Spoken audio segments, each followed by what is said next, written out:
Hello, welcome, Doria Cordova. It's so beautiful to meet you. How are you? Welcome to the Brave Entrepreneur Podcast. I am your host, Jena Rodriguez.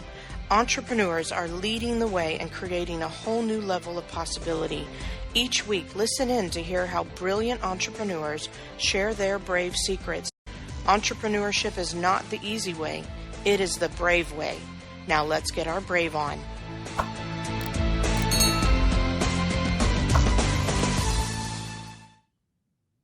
I am so well. Thank you so much. Love talking to you. Yes, I am excited about this. We were just talking probably a full 30 minutes before this. And I was like, we need to hit the record button. This is some juicy stuff and just a beautiful, beautiful conversation we started to have. And first and foremost, I love that you are in your happy place, which is Maui, right? You're sitting in Maui right now. Yeah. Yeah. Yes, I am. I have that little screen thing because that is my studio in San Diego, and I love it. These are the teachings of my mentors. And so I am so happy to be here with you. So aloha from Maui. Aloha. That's beautiful. Well, I thank you so much for taking the time and spending this with us and the audience. And so first and foremost, if you don't mind sharing with everyone, what is the work that you do in the world?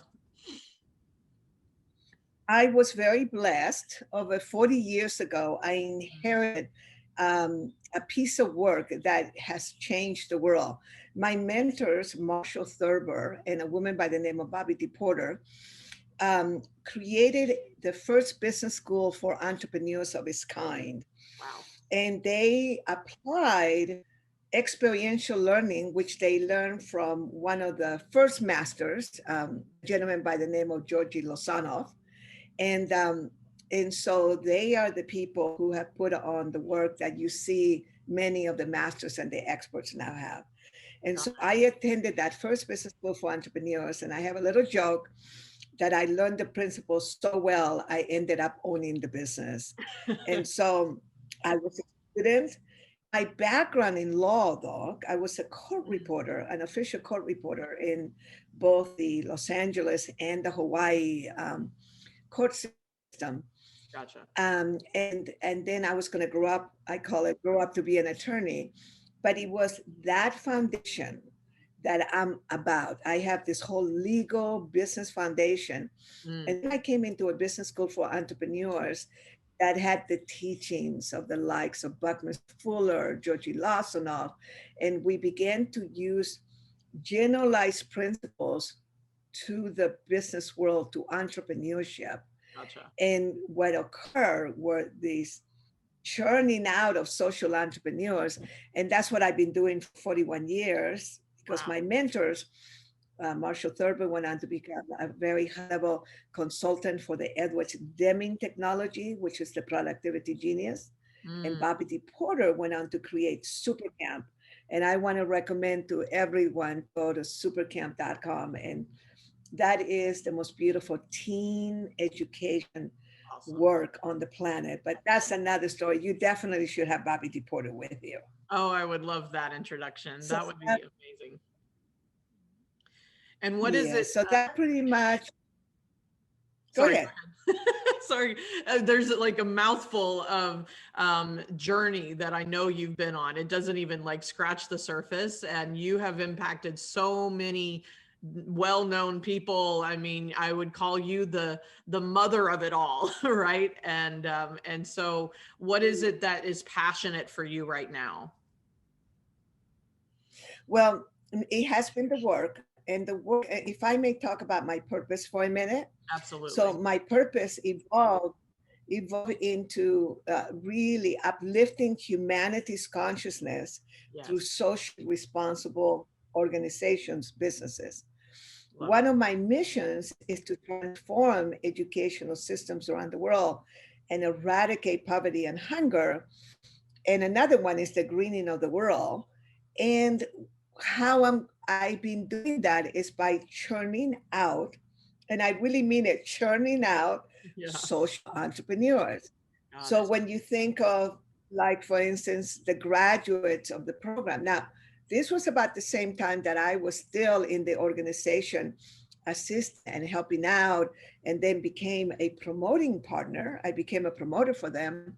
So you take a look at Jack Canfield, Margaret Johansson of Chicken Soup for the Soul. They did our signature program called Money and You. And that is a 3.5 day live program where people learn all these generalized principles and very powerful business tools. And one of them I'm going to share with you in a little bit. And then people like Paul Mitchell, the hair products, Ben and Jerry's, and coined it Money and You in late 79 while they were still in the garage, literally. And then you had people like Tony Robbins. Tony did Money and You in 1983. And then in 1981, a gentleman by the name of Robert Kiyosaki came to do the program. He wanted to be an instructor for us. He started to train. And when I inherited all the work on July 8th, 1985, the day that I won the lottery, I call it that. Yeah. I pretty much had earned, really, people say that's not the truth. You didn't inherit it, you earned it. But I feel like I won the lottery. And I looked around. I needed a business partner, and Robert Kiyosaki was available. And he was perfect. As a Marine, I needed somebody that was going to take my orders and not ask. I was in the process of healing, creating, recreating my organization that had been damaged, and now I need to rebuild it. And I went ahead and literally asked him to be my business partner. So the next 9 years, Kiyosaki and I worked a business that was the foundation in many ways for the Rich Dad Poor Dad. Got it. For him later to move on and wrote the book Rich Dad Poor Dad with another beautiful woman named Sharon Lecter. Yeah. So what has happened through the years, and you will find T. Harv Eker, Laurel Langemeier, many people that you probably would know in the financial literacy industry, including Sharon Lecter. They're all Money and You graduates. Amazing. So that has been I have been in the background. I was the CEO. I was the one pulling all the strings. Right. And there's a lesson there, because most people think that the person up front is the one that creates all of that. We actually always find out who is the power behind the power. Get to know them, because we're the ones that get things done. That's right. That's right. And that's why I feel so honored to have you here, because we shared a panel, speaking, opportunity a couple months ago. And I was like, I need to know who this Doria person is because you were new to me and now I understand why, right? I know all those names. I started reading all of those books and studying all of those, kind of the people out front in my teenage years. And, meaning that was where I started transformational work, personal development, financial literacy, and all of those studies for me was, to change my life, right. To shift the trajectory that I was on, and to come to this point in my life and meet the person behind all that was like, holy cow, I hit the lottery. And so, you're right. I think it's important for people to hear that it's like, you don't have to be in the front to make the impact. You have to be the person that is, that has the passion, that has the mission, and you clearly have a very, clear mission. And if you can create the ripple effect of, helping those other individuals succeed and create the social businesses and such, then you are in fact creating and delivering on the mission you have. And I've always believed in the ripple, right? And that's what I believe brave is. Brave is, when we do what we're meant to do on this planet, it has a ripple effect if we're especially aligned with our bigger purpose and our bigger, we were talking about frequency and spirituality, and I'm all about that. Meaning I feel like when we align with that, then the world changes, and it doesn't matter whose name's on it, right? It just doesn't matter who's gets credit. It's about the effect and about the longevity and the sustainability of that effect. So yeah, it's amazing to meet you and to know that that's the impact that you've made for so many years and that you're still going. We were talking also about, aren't you retired yet? But it's like, there's so much more work to be done, especially this year, right? There's a lot opening up this year. Can you speak we were, again, talking about this a little bit, but like, what's the impact that you've noticed this year and kind of the shift that you've made personally? Well, before I go there, I want to say something to you that I cannot not say to you. Yes. And it's going to also start answering the question you just asked me. For sure. What you are feeling, because you had a beautiful epiphany in your life and you have been guided by spirit, so to speak, and you're smart enough to follow it. Yeah. I had an enlightenment experience when I was 26 years old that was profound. And we won't talk about that right now, but I'm actually also guided. Yeah. One of the things that I learned from one of our mentors, which is right here, his teachings of Buckminster Fuller. Buckminster Fuller taught us that we are constantly being affected by generalized principles. These are things that occur in nature, but they also are teachings that we apply in all of our programs to human behavior. So for instance, a generalized principle is leverage. There's always leverage. When you get a lever, that's a generalized principle. Another one is gravity. No matter who you are, if you jump off a building, you're going to drop. You throw a rock, it's going to go to the ground. Gravity is a generalized principle. There's another generalized principle that you are going to love, which is called precession. And Buckminster Fuller taught it to us in 1981. Okay. Precession is the scientific definition of the ripple effects. So when people talk about the ripple effects, you are actually encompassing, you are embracing a very profound generalized principle. And we spend hours in our Money and You program talking about it. The Money and You, we have had masters of masters that have come in to do the program, that have done every program on the planet, are masters themselves. I remember one summer when I started August programs, I had 13 masters in the room. And they were all so blown away because they began to discover that they were being run by generalized principles and that they had been following them. So this takes us to the question that you asked me, which is now with COVID. COVID is a horrendous thing. I really, truly don't want to catch this thing. I know a lot of people that have, and they're not well. They are not well, and they're not getting well, and they keep having all these symptoms. So to me, it's something that I'm boosting my immune system, but particularly now, and I'm not taking any chances, even though I have zero pre-existing conditions. I'm in perfect health, except for a few little female parts from miscarriages that I had, but they do not attack my immune system. Right. So one of the things that I'm doing and what I'm recommending to people is, what are all the lessons that you're learning from it? So that is a question for every person. And if they're listening to this podcast, I'm pretty sure that they already have a desire or already having awareness and some level of consciousness that they wish to learn more. Yeah. So COVID, an opportunity, it has come in.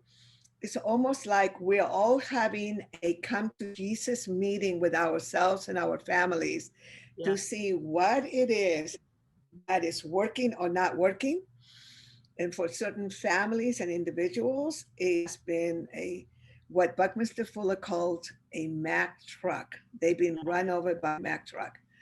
Yeah. For blessed people like us, that we created an economic engine. And I want to talk about that a little bit more after this.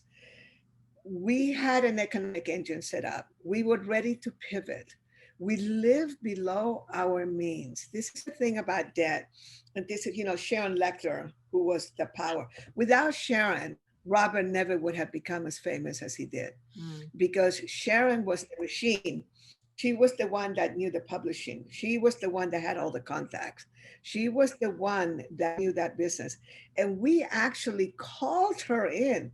Kiyosaki, for years and years, had been literally postulating and saying things like, we're not going to attract the most beautiful person that's going to take you to a whole other level on this work, so that people will find out about how financial literacy needs to be taught in schools. It needs to be taught when kids are little. But let's not go there right now. So that's a whole other conversation. That's another So podcast. what happens, another podcast. But the key to financial literacy is to not be in debt, or to be rich enough that you can use debt to become richer. There's a whole light side of debt that is absolutely that you can use. But to just be in debt with credit cards. Now, human beings are at a disadvantage. We live in a system that is designed to benefit what Mr. Fuller called the great white pirates. The banking, the mortgages, already no education, encouraging through consumerism, getting people to go in debt, get them addicted to debt, get them addicted to bad foods. This is another call. You need to get in shape. Right now, what COVID is teaching you, that you need to get in shape, because your immune system needs to be able to handle this virus. And most people that have good immune systems survive it. And sadly, others don't. So now what you have to do is take a look at every area of your life. And I'm going to focus a little bit more on the economic engine here in a minute. But what you want to do is you want to ask yourself some questions right now. Number one is, what are all the things that you're good at? What do you have accessibility to? My access to cash book is the new definition of wealth. To have access to cash, access to expert, access to education, access to investments, access to support, because right now a lot of people need support. And that's why I'm volunteering in so many different ways in order to just support people in 1 hour, 2 hour, 5 hour events, where I can just kind of bring a little light and education to them and say, hey, go this way. Now, that's my way of doing it, but every human being has a different way of supporting. You are doing it too, by then going into this thing called the business success model, which I'm going to talk about in a few minutes again, around the economic engine. But if you can make a list of all your assets, all the assets, ASSETS, and all the access. Okay, assets has is that so assets and access. Yes. I used to be a code. Anyway, when I misspell, my brain goes, hey, you just spelled. You just shortened it. So now, yes, I just shortened it a little bit. What happens is when you make a list of all of that, then make a list of all the things that you're not good at. And right now is not a good time to do things that you're not good at. Do that when you are flowing in the cash. Do that when you are financially independent. Go into, I'm not good at that, when you have the time, the money, and the energy. Right now, the universe is calling for us to go to work, become aware, be conscious, and look around and take inventory. And again, have a come to Jesus meeting. Look, even if you're not Christian, it's just a saying, you guys. It's just a saying. I am Christian and I love Jesus, but I want you to know that come to yourself and get real. What are you good at? What you're not good at? And then what you do with the list of all the accessibility that you have, you begin to really work the system for you and then get educated. The reason we are the longest running experiential, entrepreneurial, transformational business program on the planet is because so many people just recommend people. We don't have to do Facebook ads. Right. So we do it mostly by referral. And the reason is because we are supporting people with create an economic engine, but at the same time doing good for humanity. So if you are doing things that hurt others, and we're talking starting with self, that you don't take care of yourself, you drink too much, you eat too much, you drug too much, you need to handle it. You really do. I hope that you don't mind that I'm being so blunt. No, no. I Jena, appreciate it. I give you full reign because I think the harder the conversation is, the more we need to hear it. And so, and I think you're speaking to something that, we kind of want to glaze over right now. And I think you're giving them the roadmap. It's like the more we talk about access and assets and but more importantly, the self-work. And I've been saying this all year.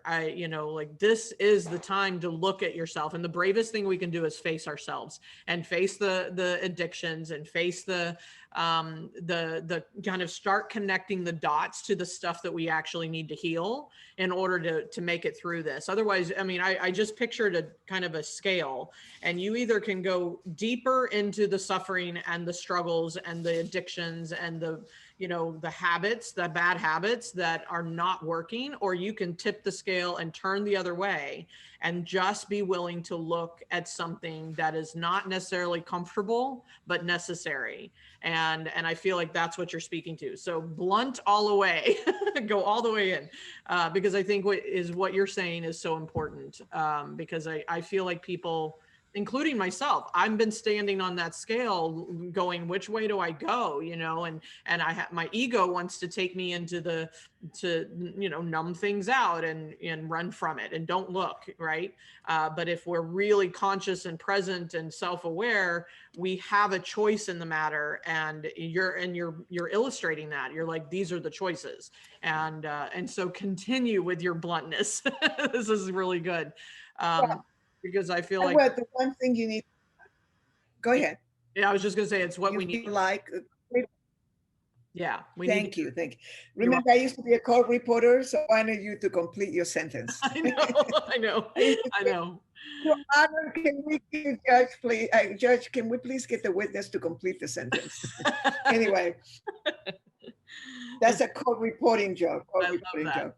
So, what I want to say was that be loving with yourself. Listen, if I sound like I haven't gone through all of this, if I haven't practiced all of this, let me tell you something. You're talking to somebody that has had just about every bad habit that you can think of. I quit drinking at 38 because I was told by a master, because I'm 70 now. And in those days, I said, look, when I am 60, I want to be youthful. I want to have vibrancy. I want to look gorgeous. I don't want to have any wrinkles, and I don't want to go and have plastic surgery. Right. And he says, well, keep drinking like that, and that ain't going to happen. And I had big, strong drink. I'll never forget it. We were in this San Diego hotel. It's like Rob Ponce. I will never forget that moment. He says, never in a million years are you going to make it with the way you drink alcohol. And I said, what are you talking about? He says, alcohol gives you wrinkles. It dries up your skin. It's one of the biggest wrinkle makers. And I went, nobody has ever told me that. And I said, oh, yes. Because you will see women that are only 50 with all kinds of wrinkles, guarantee they're drinkers. Yeah. And I'm like, oh my God. I was like, I'm done. Shortly thereafter, I could drink it. And I say that I did it because of the wrinkles. I actually did it for health reasons, my liver, that I had a weak liver my whole life. So I have a strong liver now. And so, but what I'm saying is don't make yourself wrong. This is really important. I want everyone that's hearing this Number one, don't think that I haven't gone through all of this, because I have. I've earned the right to talk about this. Right, The other thing you need to know is that one of the biggest addictions we have to give up is the addiction to suffering. Mm. I mean, everything around us, all soap operas and the movies and the books and the magazines. And I mean, one of my favorite magazines is Vanity Fair. I've always loved Vanity Fair for several reasons. One of them is that I dream to be a Vanity Fair writer. Before I leave this world, I could write that well. I mean, they are all like freaking magnificent writers. But the other one, you can actually see that they write about all this drama and all these things that have happened. You know, it doesn't matter whether you're reading the National Enquirer or you're reading Vanity Fair, they both juice you up. That's right. So keep the drama there. Keep it there. Do it. Look at the movies, you know, watch the soap operas and read your magazines. Do not live your life with this addiction to suffering. The other one that if I may just be so blunt, is that you need to stop doing things out of integrity with yourself, which includes some of the things that we are just talking about, but also with others. Look, if you're not happy on your marriage, just talk about it, clean it up. Yeah. Don't hurt the spouse, whether you're a man or a woman. You know, don't hurt your spouse, don't hurt your children. You know, the way that I learned very young to make choices, because I was so much around the criminal court system. Every day I would see people that had made the wrong choice. So I teach all my young students and all my young friends and my grandchildren and godchildren and all this. When they ask me, what is the number one key thing for a young person? And that is the choices that they make. And the way that you figure out whether a choice is good or not are the consequences. Can this get me killed? Can this get me in jail? Can this get me hurt, physically hurt? So if it's in those top three, it's a really good idea not to. Don't do those. Don't take that path. And that is also good for adults. So is it going to hurt you? Is this going to create pain for self? Is there a chance? Well, if you're a gambler, that's another addiction. But most people are not gamblers. But they don't look at their lives with what the consequences of their choices are going to be. And then that's when we start numbing out. And now the big one is the one around finances. So let me see, I've been in rooms talking about money for about 44 years. Right. There's not a lot of really human beings only have like 6 problems in business problems. Yeah. In personal life, maybe there's 10. That's it. And I'm being very abundant there. Maybe 8. People around the world have the same challenges. Now, let me tell you this about money. Money is going to solve your money problems, period. Yes. That's all money is going to do. Money is not going to solve your problems. Okay? Yeah, well said. Only the money problem.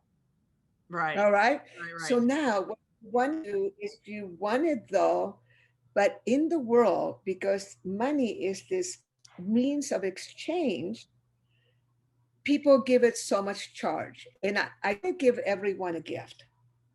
I created this magical recovery exercises at the beginning of COVID. Love it. Actually, I didn't create the exercises. I did this program with my network at the beginning, around April. Mm-hmm. And I learned these from Sandra Ray back in 1977. And they have been guided, and pretty much is clearing the generational decisions and all the baggage that we carry from our families, church, school, and the big mistakes that we have made around money and finances. That needs to be cleared up. So the magical recovery exercises, if you don't mind, give me a link. I want to recommend to everyone to clear that up. Be very flat, very neutral about money. And so now that allows you to create an economic engine. And I'm going to give you my second gift. which is if you go to the link that talks about the Accelerated Business Success Model. It's a little book that I wrote quite a few years ago, and now it's being expanded. Next year it's going to be much bigger. That's part of my COVID, you know, come to Jesus meeting. What do I have to do? How do I contribute more? So that was a quick book that I did for my network, for my graduates. It's a mini book. Now I need to make it a lot bigger for the public. So that's a gift. You will link to that. And the business success model is, I'll go through it very quick. You need to learn from experts and masters. And thank you so much, Jena, for bringing all the different experts and masters to your network. Absolutely. That's a work of purpose. So you learn from experts and masters. Yeah. Then you create a niche, or niche, as they say down under. Yes. And then leverage that niche. You leverage it. And that is a key word that everybody needs to remember. Leverage is a generalized principle that it is so important every morning. If you are a business person, and if you're not a business person, even if you're an employee, you have to think about, how do I leverage product, my service, the little money that I may have. You know, Kiyosaki, I remember, we were business partners.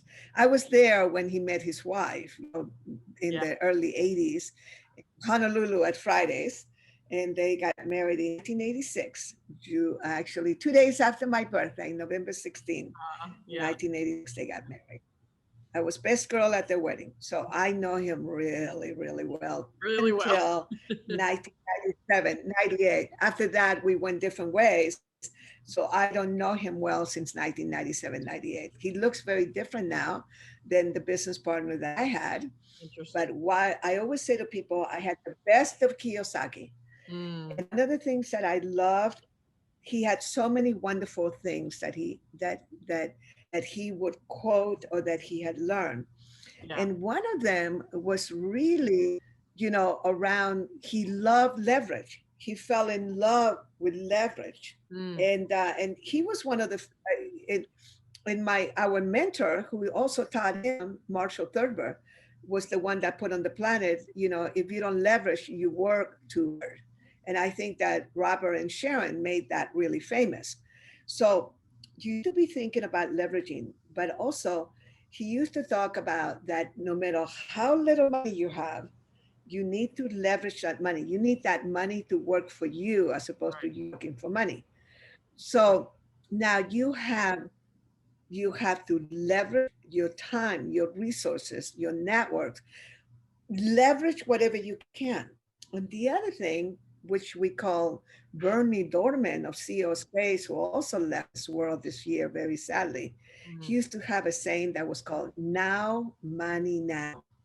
I love that saying, now, money, now. So all of us, unless we get to a place where we have total financial independence, or COVID didn't take it all, then you need to work on now, money, now. So you divide your time on this, you leverage, and you're always working on how you're going to have leverage in the future. And then you also work on now, money, now. So, you have to rate your hours. You have to measure your hours. How many hours are you spending on income generating activities? When you wake up in the morning, you go, is this the most income generating activity I can do today? What is the now, money, now? And how do I leverage myself? That is a discipline. Yeah. Okay. That is almost like, for those of us who meditate twice a day, have a mantra. We do our meditation, we do our mantra, then we wake up and go to work, and we go, okay, what do I need to do now? Once that becomes part of you, you will never run out of money. The other one is learn sales. In my Fridays with Doria, you will find a beautiful, beautiful master by the name of Eric Lafholm. And I love to bring him in, and he's in my Fridays with Doria platform that we're also going to give you a way for all your listeners to come in. Because every Friday at 5 p.m. Pacific time, California time, I bring in one of my friends that is a master at something. And Eric is a master at teaching you sales scripts and all that.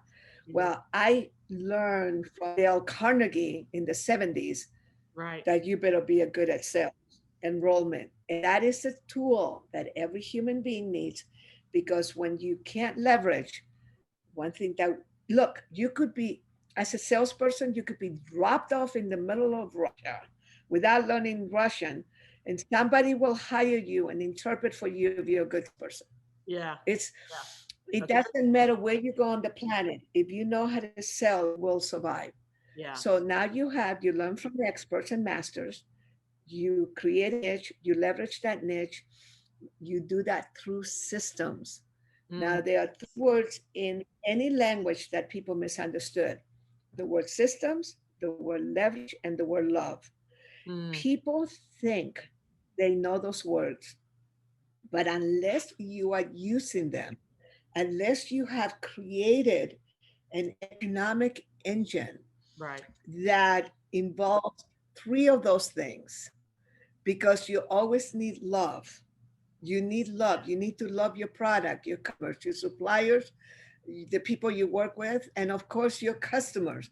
You better be much more in love with your customers than with your own product. That's a Jay Abraham, another friend, another master that we have hired.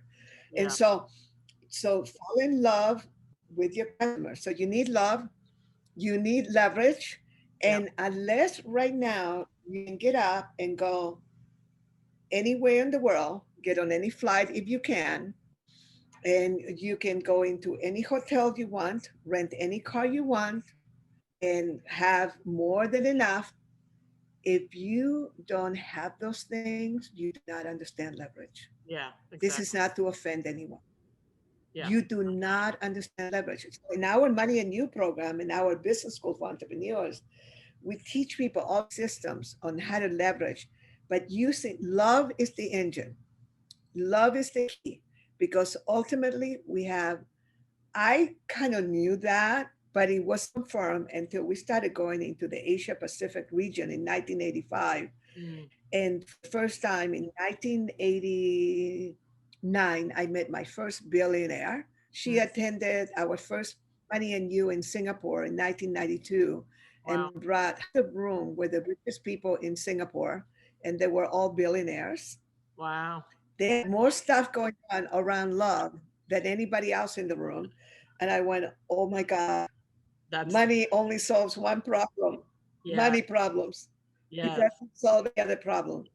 So don't be thinking that money is going to handle your love problems. That is something else. We'll do another podcast on that one. I know. Well, So we'll have to now, have that for sure.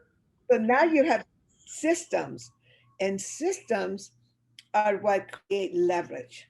So now the way you create systems, and right here, this is a key teaching from our Money and You program and all our accelerated programs, and it's called the frugal theory of business. And you create a strong context. Context. You are the fruit bowl. You as the leader. You as the business owner. You as the head of a family. You as the head of a school, as the head of a country. You are the one that's holding the fruit bowl. Yeah. And inside there, inside the fruit bowl, you have rules of the game, the policies, how you're going to work together. You have your purpose that people are willing to get behind you. You Right. have a mission that people are willing to get behind you. You have very clear policies and rules of the game on how you're going to participate together. And then you treat them with love. We teach these things called the rules of the game, which were designed by my mentors in a real estate company that made them so rich in the 70s, Yeah. that actually saved the city of San Francisco. All the beautiful Victorians. If it had not been for my mentors, all those beautiful Victorians were being torn down. Wow. They were being torn down. And that whole area, Pacific Heights, they looked like, the hippies. Of course, there were a lot of rich people, but they didn't want to be around all these people that had painted them all pink and blues and yellows. And so the neighborhood was kind of moving. And it was their idea to salvage that. There was an organization that was there to salvage the Victorians, but they didn't have money. They didn't have an economic engine. They didn't have leverage. They were just a bunch of beautiful people that wanted to salvage Victorians. And it was my partner, my mentors and my partners later that said, and they made a fortune from it. And the number one tool that they had was this thing called rules of the game. And you will see that I talk about the rules of the game in the book that I'm giving you all as a gift. Got it. So what you want to do is you create a fruit bowl that has love in it, that has very sound business principles. That's what I'm getting famous for. I am very, very well known in my industry as one of the leaders. Right. In the public, I'm known, there's quite a few people that know me now, especially this year because I'm volunteering so much with my work. But you need to understand that what I'm known for is a combination of very sound business principles, tools, and systems, and heart, period. Yeah. That's what we're well known for. So now that will create synergy, another word coined by Buckminster Fuller. Buckminster Fuller coined the word synergy, which is expected results. And then that is what the last word of the business success model is, results. And like my friend and teacher, Mr. Martin said, life, you either have reasons why you didn't create what you wanted to create, or you have the results that speak for themselves. Because I could have been the most charming person when you saw me, but if you would have Googled me and I didn't have the results that I had, you would have just thought, what a charming, beautiful girl that speaks really whatever. But you were probably hooked when you saw the results. Yeah. Yeah. And that's all you need. For sure. Yeah. I love it. So that's what most people are not taught in school. My life is literally about teaching these things that I've just gone over with all of you. Yeah. It's like, this is how we need to transform educational systems around the world. Agreed. I'm going to drop a really big name right now. And but I'm doing it because you're Latina and your husband will really like this story. Okay. I was one of the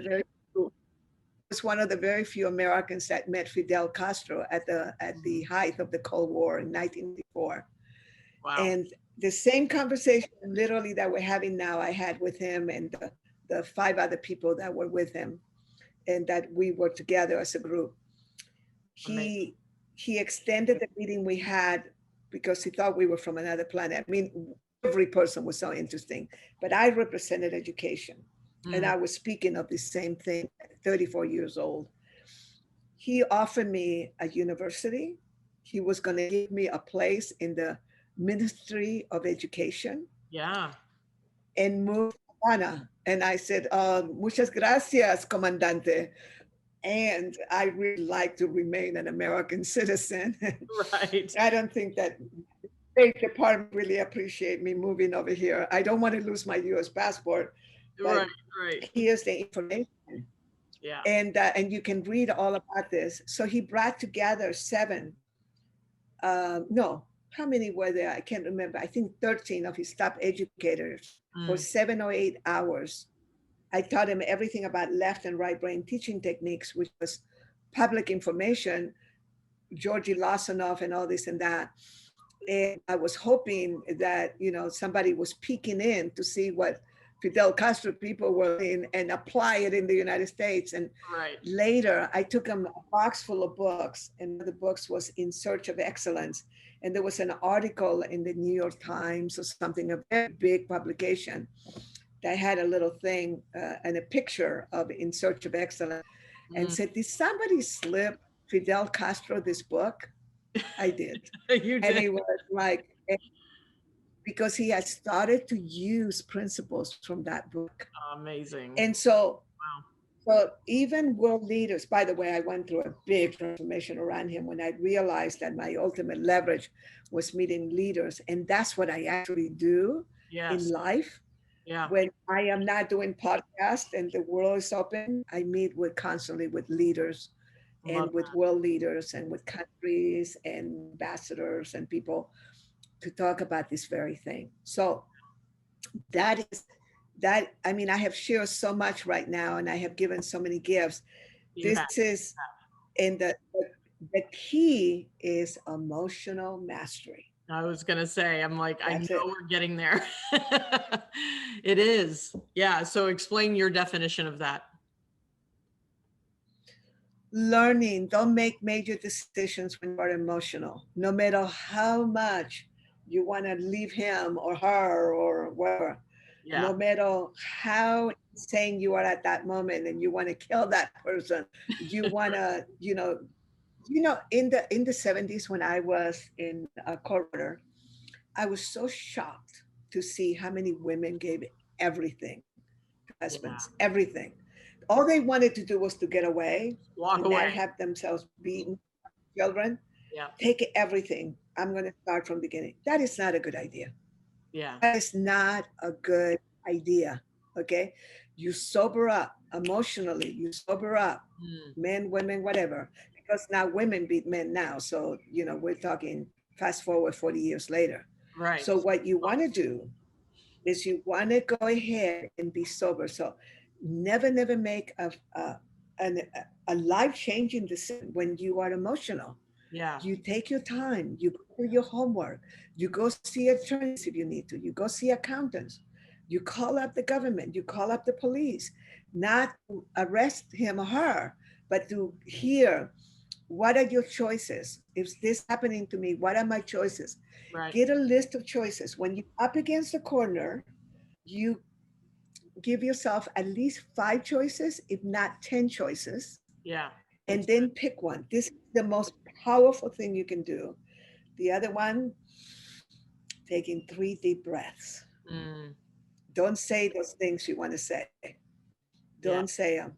Don't say them. Yeah. No Just matter what, you take that 3 deep breath. Just 3 deep breath and go for a walk. Go for a walk. In my family, everybody knows, okay, I am really activated now. I'm really upset right now. I need to go take a walk. I don't want to be upset with you guys. This has nothing to do with you. I'm upset about business, but I'm upset right now. And anybody gets in front of me, you're going to be the target. So I'll see you in half an hour. I'll be back. Take a brisk walk. Change your state. Change your state. Tony Robbins, one of our P grads. So, and do the programs. When people come and meet, I'm surrounded by masters. You're surrounded by masters. You're bringing beautiful people. The Money and You program is one of the most powerful, and we're going to be having one now online. Virtually. We had to design one virtual. It's not going to be the live one. It's going to be a brand new one we are creating for 2 days that is going to contain many tools that we know about to get people through it, because we can't wait for the live one that we'll be able to do until 2021. Right. So we teach people, not so much that it is a major emotional mastery program. In many ways it is, in many ways it's not, because it's a business course, but we teach business people some of the things that I have been sharing with you, but experientially. Yeah. And the biggest one is forgiving yourself for the mistakes you have made in the past. Yeah. And it's beautiful to remind people that, and as you were speaking, I was a business strategist for many years and still do some of that, but I've recognized that who's leading the business strategy, who's deploying it, who's executing on it, is the person, right? And what drives us is emotion. And if we can master the emotional part of us, then those business strategies obviously execute much more seamlessly. And so I feel like everything you've shared today is what can save this world that we're in, like, meaning you can thrive inside of this if you're willing to look at not the suffering, but turn around and look at something else and do the work and like increase your discipline. And like you said, there's so many nuggets that you've shared, from the economic engine to the emotional mastery to the take care of your health, to ask yourself the right questions, like, what am I good at? What am I not good at? I just encourage everybody to re-listen to this one more time, because number one, it's like a mini class that you just gave us. But more importantly, and I love that you spoke to love as well, and forgiveness, because I know a lot of the work I've been doing for myself and with my clients is healing the wounds that are getting opened up again right now, because it's been, we've been in a hustle in a busy world, and we've had to slow down, kind of forced to slow down in a way.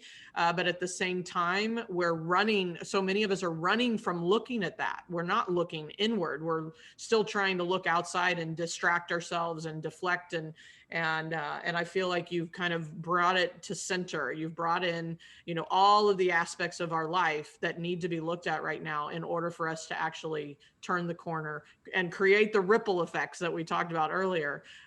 So not only ourselves, but our families and our education, and it's funny because I'm watching my daughter who's 15, and she's just going upstairs to be in her class, right? Online. They're not back to school yet. And some parts of the country, they're back to school, and whatever challenges or benefits that has. But it is a different world right this minute. And I think if we can become more conscious and we can become more emotionally mastered, then our younger generation and the shift and changes that I feel like are actually being opened up, because we were so much on autopilot, whether it's the education system or our family unit or whatever. It's like, hello, here's the opportunity to actually transform it. And I just am praying that everybody takes that opportunity personally and then externally in the world that we live in. So this has been tremendous. I am so blessed to have you here, and we'll have you back. Maybe it's like the 2021, where are you now conversation. And, because I know you're a wealth and you are a master yourself. And I just really, really appreciate everything that you've shared. And there's so much more we could dive into, but I want to honor your time and what have you. And I just, all of the gifts, like, thank you. We will put the links in the show notes and make sure everybody can reach that and take advantage of that. I certainly will take a look at it as well. And I just want to say, it's the power of vulnerability and communication and volunteerism that you are so, freely giving right now, that can completely shift what's coming, right? It's like we are in a space of transformation, whether we're accepting it or denying it, right? And I feel like the more we can raise the level of consciousness in the world and like heed the call, then the more that we can accomplish. And I appreciate you doing that in the world as well. So any final word before I ask you my final question, which I always like to wrap up with? Any final thought? Well, I just wanted to say, the quote Kiyosaki again. I don't know why he's coming to my mind so much today. I think it's because last night we had a beautiful memorial for a very mutual friend of ours. And I was reminded of those years. We all been together for 40 years. So I was reminded of those years. But he had a saying that he had learned. It's a very American saying, which is, don't teach a pig to sing. It annoys the pig and it wastes your time. And let me just say this. Not everyone wants to go to the light. Not everyone does. They don't care. They don't want to go. They want to stay in their sign. They are choosing that. Now, what we're doing, the rest of us, we're working on ourselves. We're raising the frequency. There's going to come a time when the frequency will get strong, that they will open up their hearts and go, wow, that looks really yummy. I want to go there. Your life looks really beautiful. Right. Until that happens, you keep your frequency up, you keep your love up, and focus on those and surround yourself with people that are choosing that. Don't be fighting with people on Facebook or in whatever. Right. Don't go there. Right now, what we want you to do is stay in the light. Yeah. Stay in the light. Just stay in the love. Hang out with people that stay in the love. I have the most beautiful relatives. I adore them. And there's a couple of them that for my whole life, they have never chosen that. and I love them, and I see them a few times a year, and that's it. Yeah. I stay with very high frequency beings Yeah. that are willing to do the work, so that's where that saying comes from. And so I have wasted so much time. I mean, this is the pot calling the kettle black, eh? Because Right. I have wasted so much time trying to transform human beings that Yeah. they don't want to go there. So don't do that. You are your business. Everybody else is none of your business. You're That's your right. business. That's right. Vote, participate, be in in the light. Just know that whatever what is best for all, what's best for all. We Yeah. cannot just have certain things be only good for a certain group. It has to be for everyone Yeah. concerned. And Yeah. I really want that message to get across. Yeah. Well, I love that. And, it's funny. I was going to ask you if this was your last, and you may have something to add, but I felt like that was probably what you might want to land on is I was going to ask you if this was your last interview ever, like no more talks, no more stages, no more conversations to have. What would you want to share with the world? And I feel like you just said it, but if there's anything else you can add to it, but I think that was a brilliant message to share. Yeah. So yeah. Love. This is it. Love. Love. We are love. Yeah. We are made of love. We were made in love. Yeah. Most of us had parents that were in love. We were made in love. We are love. And I have seen it. Just for those of you who are very young, trust me when I tell you, I have been around the world a few times and been with so many people of every condition, Yeah. condition. Yes, And the core thing is love. And and thank you for having me. I feel very loved by you. I feel a connection, and thank you for what you do. Thank you. Thank you. Same back to you. Super connected. I'm like, I really appreciate that and love you too. Like this is brilliant, and I appreciate all of your time and energy and your commitment to your mission. So, and if you got any value, those of you listening and watching, if you got value from this, please leave us a review and let us know. Give us feedback, or share it and let someone else that may just need to hear this message today and to make their day. I know Doria has made my day, and I can't thank you enough for being here and being witness to our conversation. So until next time, let's go get our brave on. Thanks, Doria. Aloha. Aloha.